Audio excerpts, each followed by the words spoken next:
நமச்சிவாய வாழ்க. எல்லா உயிர்களும் இன்புற்று வாழ்க. வேதங்கள். நேற்றைய பதிவிலே 4 விதமான சமயத்தை பற்றி, சைவ சமயத்தில் 4 பிரிவுகள் அல்ல 5 பிரிவுகளை பற்றி சிந்தித்தோம். அதற்கான விரிவான விளக்கம் உரிய நேரத்தில் திருவருள் தரும். சரி, சைவத்திற்கு ஆதார நூல்கள் 2, ஒன்று வேதம் இன்னொன்று ஆகமம் என்று பார்த்தோம். இந்த வேதம் என்பது ஒவ்வொரு நூல்களுக்கும் சில லட்சியங்கள் உண்டு. திருக்குறளுக்கு ஒரு லட்சியம், திருமந்திரத்துக்கு ஒரு லட்சியம், அப்படி ஒவ்வொரு நூலுக்கும் ஒரு லட்சியம் இருக்கும். இந்த நோக்கத்திற்காக இந்த செயல் செய்யப்படுகிறது, இந்த உபதேசம் செய்யப்படுகிறது என்று. கடவுள் வாழ்த்து என்றால் கடவுளை மட்டும் வாழ்த்துவார்கள். கல்வி என்றால் கல்வியின் சிறப்பை மட்டும் பேசுவார்கள். வாழ்க்கை துணை நலம் என்றால் வாழ்க்கை துணை பற்றி பேசுவார்கள். இப்படி ஒரு லட்சியம் ஒவ்வொரு அதிகாரத்திற்கும் உண்டு. அவ்வழியிலே இந்த வேதத்தின் லட்சியம் என்ன? எதற்காக வேதம் தோன்றியது? எதற்காக இந்த வேதம் உபதேசிக்கப்பட்டது என்றால், வேதத்தில் நாம் காணக்கூடிய ஒரே லட்சியம் உலக நன்மை, உலக நலன் மட்டுமே இங்கு ஒரு லட்சியமாக இருக்கிறது. இந்த வேதம் கூறும் கருத்துக்கள் அனைத்தும் ஒரு மொழிக்காரருக்கு மட்டும் சொந்தமானவை அல்ல. ஏனெனில் அன்பு, அறம், அறவழி வாழ்வு, ஒழுக்கம் போன்ற நல்ல செய்திகள், நல்ல பதிவுகள் நமக்கு நன்மை தரும். அதனால் எந்த மொழியில், திருக்குறளை எவ்வாறு எல்லோரும் தமிழருடைய வேதம் திருக்குறள் அப்படிங்கிறோம், எத்தனை பேர் திருக்குறள் வழி அறவாழ்க்கை வாழ்கிறோம்? என்ன, கல்லுண்ணாமை பற்றி பேசுகிறாரு, கல் குடிச்சிட்டு வந்தால் பேசுகிறாங்க, அப்படி ஆகி போச்சு. ஆனால் இங்கே இதுவும் வேதம் என்பது ஒரு உயர்ந்த கருத்துக்களை உலக மக்களுக்கு கொடுப்பது. இப்போ தான் திருக்குறள் கிறிஸ்துவர்களுக்கு சொந்தமானதுன்னு ஒருத்தர் புத்தகம் போட்டிருக்காரு.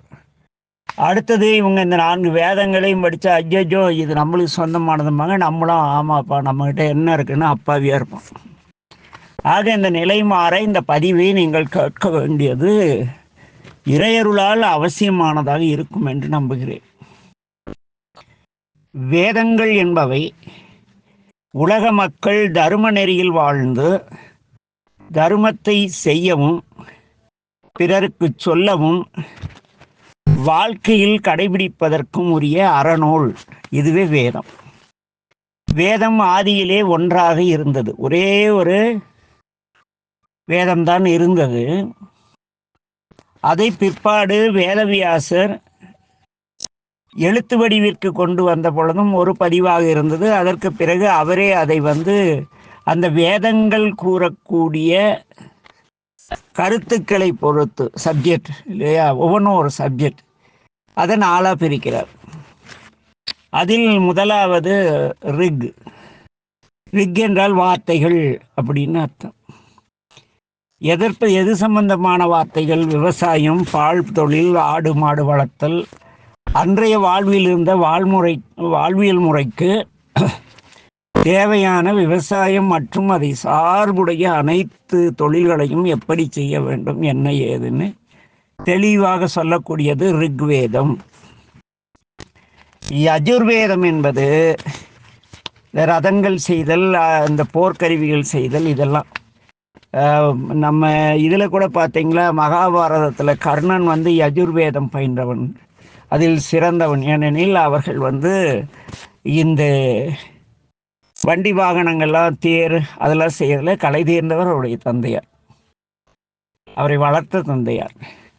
இன்றும் கூட நம்முடைய மரவேலை, சிற்ப வேலை செய்யக்கூடிய, கற்சிலை வேலைகள் செய்யக்கூடியவர்கள் அர்ச்சனை செய்யும் பொழுது சிலர் என் காதுபட கேட்ட உண்மை, நாங்கள் யஜுர்வேதிகள் என்பார்கள்.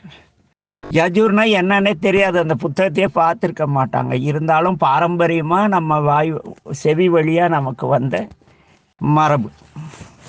யஜுர்வேதம் வாகனங்களை தயாரித்தல், வண்டி, தேர், ரதம் மற்றும் விமானம் வரை அதில் இருக்கிறது. யஜுர் இன்று நம் நாட்டில் இல்லை. ஆதி நூல் ஜெர்மனியில் இருக்கிறது. எல்லாம் கொண்டு போயிட்டாங்க விஷயம் தெரிஞ்சு. அல்லது இங்கேருந்து நம்மால் ஒருத்தர் நீங்கள் சும்மா தான் கிடக்க எடுத்து போங்க, இதில் எதோ போட்டிருக்குன்னு அனுப்பிச்சிருப்பான்னு நினைக்கிறேன்.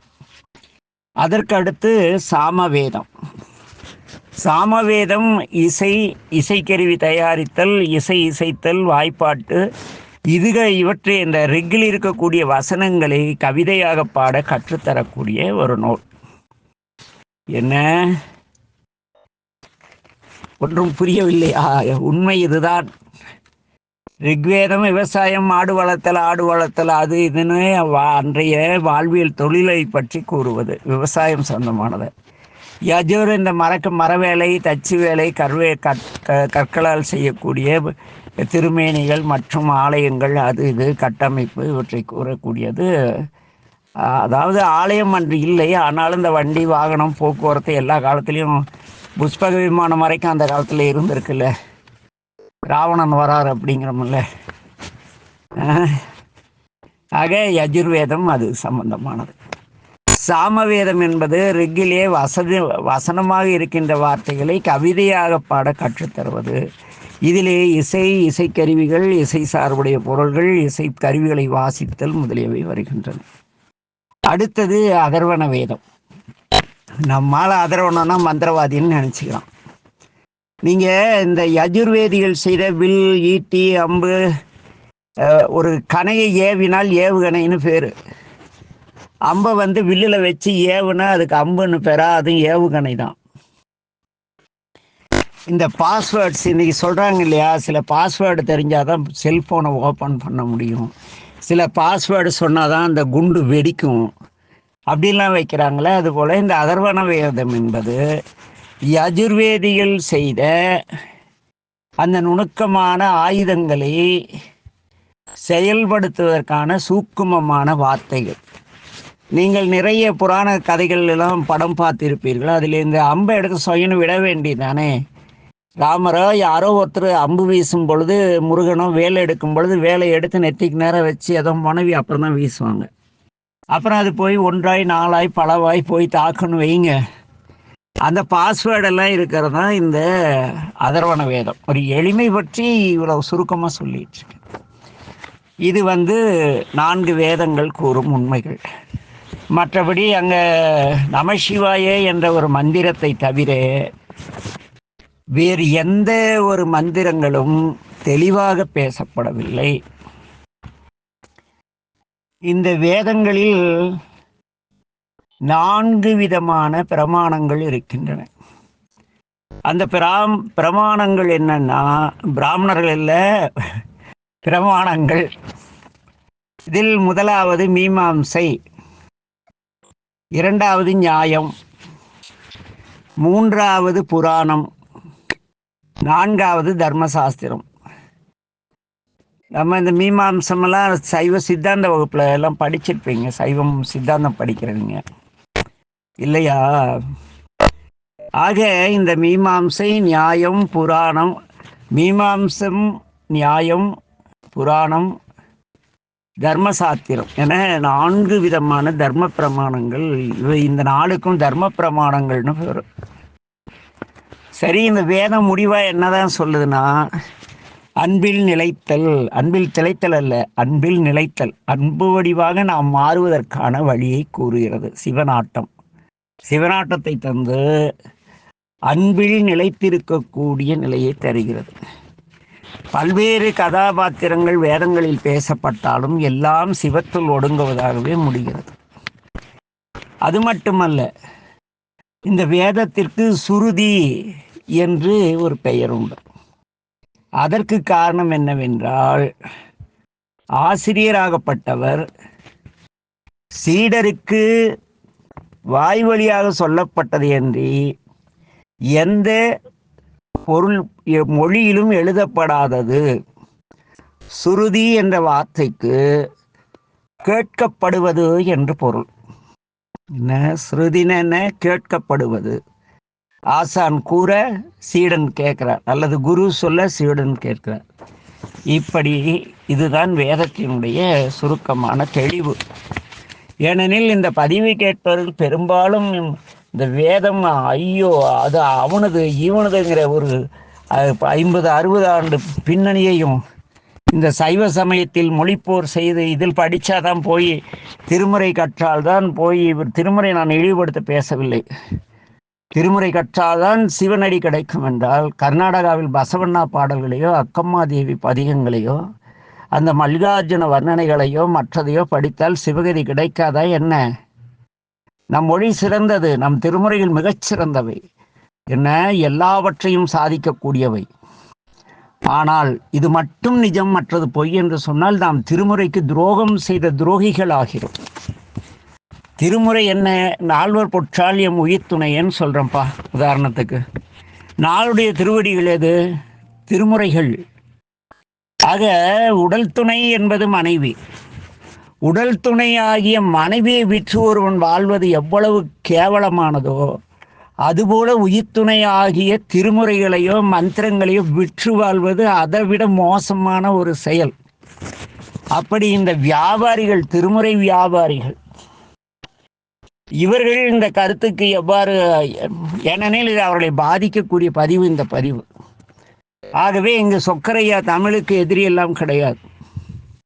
என்ன இன்று சைவத்தை உலகம் முழுக்க பெரிய புராணத்தை கொண்டு சென்ற நிறைய பேர் அடியனுடைய அன்பிற்குரிய தம்பிகள். அவங்களுக்கு நமக்கும் அந்த பொருள் திருமுறை விற்பதால் மனதால் ஒரு என்னடா இந்த பசங்க இப்படி உயிர்த்துணையை விற்கிறாங்களேன்னு ஒரு அருவருப்பு அவங்க மேலே இருப்பதனால அவர்களை பற்றி நான் விமர்சிக்கிறேனே தவிர அவர்கள் செயலை விமர்சிக்கவில்லை. விற்பனை செய்யக்கூடாது. ஆக ஏனெனில் இந்த வேதங்கள் திருமுறைகள் எல்லாம் உலக மக்கள் நன்மைக்காக அருளாளர்களால் இலவசமாக தரப்பட்டவை. இதில் வேற ஒரு புத்தகத்துக்கு காப்பிரைட் ரீசரோட போட்டுருவோம், கருமுதல் திருவுரைன்னு நினைக்கிறேன். அதுக்கு இதில் உள்ள பதிகங்களை அனுமதி பெற்றே வெளியிட வேண்டும். ஞானசம்பந்தர் நால்வர் பெருமக்களுடைய பதிகங்களுக்கு காப்பிரைட்ஸ் பெற அளவு ஒரு திருட்டுத்தரமான ஆட்கள் எல்லாம் சைவத்தை கொண்டு செல்கிறார்கள் அப்படின்னு கூறிக்கிட்டு நல்ல வியாபாரம் பண்ணுறாங்க. ஆக இங்கே என்னன்னா இந்த மொழிப்போர். ஏனெனில் நீங்கள் இந்த வேதம் வடமொழி வடமொழி வடமொழி சரி, வடமொழியில் சமஸ்கிருதத்துக்கு எழுத்து வடி 700 ஆண்டு தான் ஆகுது. வேதங்கள் காலத்தால் மிக முந்தியவை.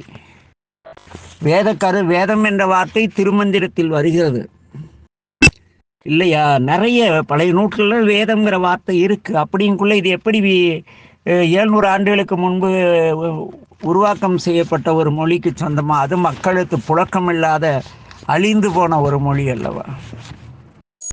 கிரந்தத்தில் தான் பாடசாலையில் படிக்கிறாங்களே தவிர சான்ஸ்கிரிட்டில் சமீபத்தில் டிரான்ஸ்லேஷன் பண்ணி வச்சுருக்காங்க. அது இருக்கட்டும். இந்த சைவ சமயத்திலே மொழிப்போர் வந்த பொழுது இந்த உன்னதமான இந்த வேதங்கள் அசிங்கப்படுத்தப்பட்டன. வேதமும் வேள்வியும் ஆயினார்க்கு ஆடர் பொற்சுண்ணம் இடித்தும் நாமேன்னு பாடுறாரு மணிவாசகர். அப்போ மணிவாசகரையும் ஒரு முத்திரை குத்திடுவாங்க, இது இடைச்சொருகள் அப்படின்றாங்க. வேதநாயகன் திருப்பெயராக உடையவன் சிவருமான். அதுவும் பார்ப்பனர்கள் புகுத்ததுன்னா, பார்ப்பனர்களுக்கு இதுக்கு சம்மந்தமே கிடையாது. ஆதிசேயர்கள் வேறு, கிருஷ்ணதேவராயர் காலத்தில் இங்கு குடியேறிய பிராமணர்கள் வேறு. அதெல்லாம் ஆய்வுக்குரியது, அது பிறகு பேசிக்குவோம். இங்கே வேதத்துக்கு வருவோம். வேதத்திற்கு 6 அங்கங்கள் உள்ளன. என்ன? ஆரங்கம் நால்வேதம் ஆனாய் போற்றி வருதா இல்லையா? சொல்றாங்களா இல்லையா? யார் சொல்றாங்க? படிச்ச எல்லாருக்கும் தெரியும். ஆரங்க நால்வேதம் ஆனாய் போற்றி. அது என்ன ஆரங்கம்? நால்வேதம் என்பது இந்த விவசாயத்தை பற்றி, மாடு வளர்த்தல் ஆடு வளர்த்தல் பற்றி கூறக்கூடிய ரிக்கு, கருவிகள் செய்யக்கூடிய யஜுர், இசைக்கருவி சம்பந்தமான சாமம், பாஸ்வேர்ட்ஸ் நிரம்பிய சூக்கும மந்திரங்கள் நிரம்பிய அதர்வன. இது 4 வேதங்கள். அது என்ன வேதத்தின் 6 அங்கம்? வேதத்துக்கு அங்கம் இருக்கா? தமிழில் எழுத்திலக்கணம், சொல்லிலக்கணம், இலக்கணம்லாம் தமிழில் மட்டும்தான் இருக்குது. வேறு எந்த மொழியிலையும் அவ்வளோ தெளிவாக கிடையாது. ஆனால் இந்த வேதத்தின் 6 அங்கங்களை படித்த பொழுது திகைத்து போனோம். அது என்னன்னா, முதல்ல ஷிஷை அப்படிங்கிறான், எழுத்திலக்கணம். முதல்ல என்ன? வேதத்தின் ஆரங்கத்தில் முதலாவது எழுத்திலக்கணம். அது எப்படின்னா, இந்த வேதத்தில் இருக்கக்கூடிய தர்ம சாத்திரங்களை எப்படி சரியாக உச்சரிப்பது என்று கூறுவது. வாயப்பயம் அப்படி சொல்லக்கூடாது, வாழைப்பழம் அப்படி சொல்லணும், பள்ளி அப்படி சொல்லக்கூடாது, பள்ளி அப்படி சொல்லணும். எப்படி நம்ம தமிழில் இலக்கணம் இருக்கிறதுல அதுபோல அந்த உச்சரிப்பு தன்மையை நமக்கு கற்றுத்தருவது வேதத்தில் உள்ள முதலங்கமாகிய எழுத்திலக்கணம். இரண்டாவது சொல்லிலக்கணம். மூன்றாவது பாயிலக்கணம். வேத மந்திரத்திலே வேதத்தில் வரக்கூடிய தர்மசாத்திரங்களை எப்படி சரியாக செயல் வடிவில் உள்ளவற்றை இசைப்பயிற்சி மூலமாக கொண்டு செல்வது என்று விளக்குவது இந்த பாயிலக்கணம். அடுத்து சொல்லகராதி, வேத சொல்லகராதி. தமிழில் நிறைய எழுத்துக்களுக்கு தமிழ் அகராதி வச்சு தான் நம்ம பொருள் காண வேண்டியிருக்கு இல்லையா? அப்பப்பானா நம்ம எதோ நினைக்கிறோம், ஆனால் எங்கள் பகுதியில் அப்பப்பானா அப்பாவுடைய அப்பா, அப்பம்மானா அப்பாவுடைய அம்மா, தாத்தா பாட்டிக்கு அப்படியெல்லாம் இங்கே இருக்குது. இதெல்லாம் எங்கே இருக்குது? இன்னும் கொஞ்ச நாளும் போனால் அகராதி வச்சு தான் பார்த்து தெரிஞ்சுக்க வேணும். அப்படி நான்காவது வேத சொல் அகராதி. ஐந்தாவது கற்பம், கல்பம்னு பேர் அதுக்கு. எந்த செயல்களை எவ்வாறு செய்வது என்று கூறுவது. மந்திரம் சொல்றதுக்கு எதுக்கு எந்த செயலை எவ்வாறு செய்வதுன்னு சொல்லி தருவாங்களா என்ன? என்ன? ஆறாவது ஜோதிடம். இங்கே எங்கடா ஜோதிடம் வந்ததுன்னு பார்த்தேன். அப்புறம் தான் தெரிஞ்சது, இந்த பிரபஞ்சத்தில் உள்ள கிரகங்கள், அந்த நட்சத்திரங்கள், ஒவ்வொரு நாட்கள், இந்த நாட்களில் எந்த நேரத்தில் எதை செய்தால் பலனுண்டாகும் என்பதை வாழ்வியல் அனுபவத்தால் உணர்ந்த நம் பெரியோர்கள் அந்த 12 கட்டங்களை போட்டு அந்தந்த எவ்வாறு அந்த வானியல் மிகப்பெரிய சாத்தியம் அதை இந்த வேதத்திலிருந்து வந்ததுதான் ஜோதிடம். வேடிக்கையான விஷயம், வேதத்தின் ஒரு அங்கம் ஜோதிடம். ஆக இந்த வேதத்தின் ஆரங்கம் எழுத்திலக்கணம், சொல்லிலக்கணம், பாயிலக்கணம், வேத சொல்லகராதி, கல்பம், ஜோதிடம் என்பது. இதில் நமக்கு என்ன, நம் பெரியவங்க நமக்கு விட்டு சென்ற எவ்வளோ ஞானங்கள், மெய்ஞானத்தில் அவர்கள் கண்டது. இன்னைக்கு செவ்வாய்க்கிழமை சிகப்பு கலராக இருக்குன்னா அமெரிக்காக்காரன் சொன்னால் நம்புகிறோம்.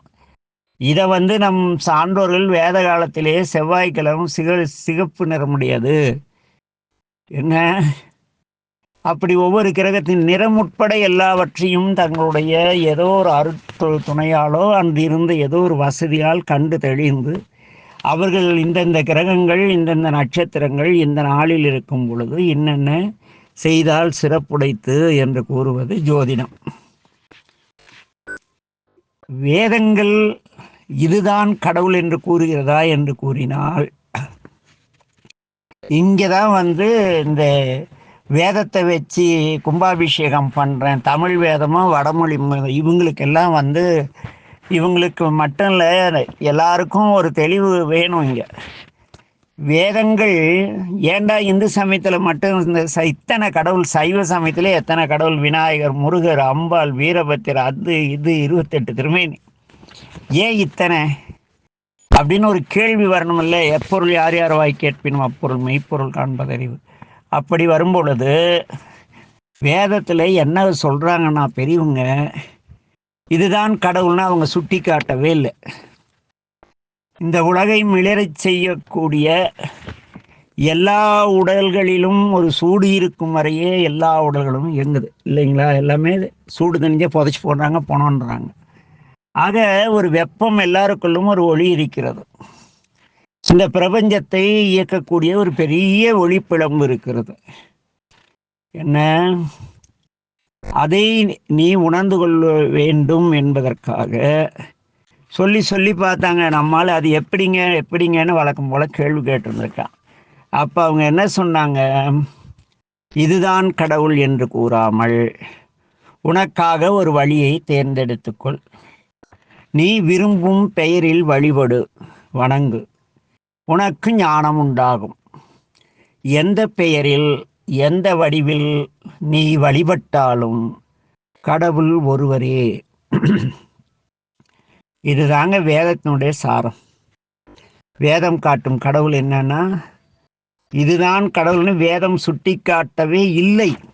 அது அறுதியானது, உறுதியானது, வேதம் கற்ற எல்லாருக்கும் தெரியும். உண்மையான வேதம் படித்தவர்கள் சண்டையிட மாட்டார்கள், சச்சரவு செய்ய மாட்டார்கள், எல்லாவற்றையும் ஏற்றுக்கொண்டு அமைதியாக பார்த்துட்டு சிரிச்சுட்டே போயிடுவாங்க. காரணம் என்னவெனில், வேதங்கள் இதுதான் கடவுள் என்று எந்த ஒரு பொருளையும் சுட்டி காட்டாமல் உனக்காக ஒரு வழியை தேர்ந்தெடுத்து நீ விரும்பும் பெயரில் உருவத்தை உருவாக்கி வழிபடு, வணங்கு, உனக்கு ஞானம் உண்டாகும். ஒன்றை மறந்து விடாதே, எப்பேரில் எவ்வடிவில் நீ வழிபட்டாலும் கடவுள் ஒருவரே என்று வேதம் தெளிவாக கூறுகிறது. தமிழ் மறையிலே எவ்வாறு எழுத்து, சொல், யாப்பு, எழுத்து, சொல், பொருள், யாப்பு, அணி, பண் என்று 6 அங்கங்களை உடையது தமிழ் மொழி. என்ன வேதத்தில் என்ன இருக்கு? அந்த பாயிலக்கணம், சொல்ல இலக்கணம் அது வருது இல்லையா? அதுலயே பாருங்க, ஒப்பீடு செய்து பார்ப்போமே. நம்முடைய தமிழ் மறைகளிலே எழுத்திலக்கணம் இருக்கிறதா இல்லையா? எழுத்திலக்கணம் இருக்கிறதா? அடுத்ததாக சொல் இலக்கணம் இருக்கிறதா? இருக்கிறது. அடுத்து பொருள் இலக்கணம், அந்த வார்த்தைகளுக்கான பொருளை கூறுவது. இங்கே சொல்லிலக்கணம் இருக்கிறது வேதத்தில். சந்தஸ் என்பது இங்கே பொருள் என்ற வடிவிலே வருகிறது. அடுத்து வேத சொல் அகராதி, யாப்பு, அணி, பண் என விரிவடைகிறது. ஆக இங்கு தமிழில் உள்ள எல்லாமே அங்கு இருப்பதால் அது தமிழின் ஒரு கூறு என்று பிரிது கிடையாது என்று கூறி, என்ன நாளைய பதிவிலே வேள்விகளை பற்றி, ஏனெனில் வேதமும் வேள்வியும் ஆயினார்க்கு ஆடற் பொற்சுண்ணம் இடித்தும் நாம். என்னடா வேள்வி? வேள்வினா என்ன? குச்சி போட்டு யாக வளர்க்குறதா? அதெல்லாம் கிடையாது. நாளை சிந்திப்போம். நமச்சிவாய வாழ்க. எல்லா உயிர்களும் இன்புற்று வாழ்க. திருச்சிற்றம்பலம்.